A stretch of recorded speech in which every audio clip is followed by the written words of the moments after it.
I'm Katie Keller, and this is my veteran hiring success story. So in recruiting and defense, you naturally are sourcing a lot of veterans who have clearances from supporting the armed forces. And I had this one candidate who had served a couple of tours overseas that really took a toll on him. He had let his clearance lapse, which is an issue I used to run into a lot. His wife was going through treatments for a really terrible disease.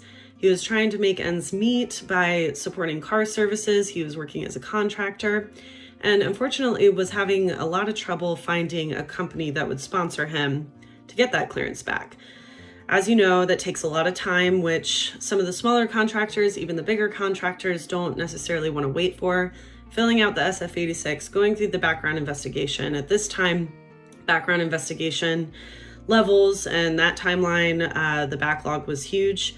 And so, this candidate's story really pulled at my heartstrings. He had supported the Army for over 20 years. It had been a couple of years since he'd been working in national security, and he wanted to take a break, which a lot of them deserve from, the things that they do. So his story pulled at my contractor's heartstrings as well.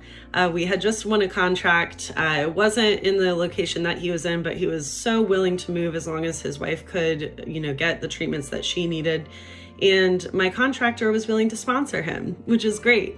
He was able to go through the background investigation process. He had nothing in his background to, make it stall any longer.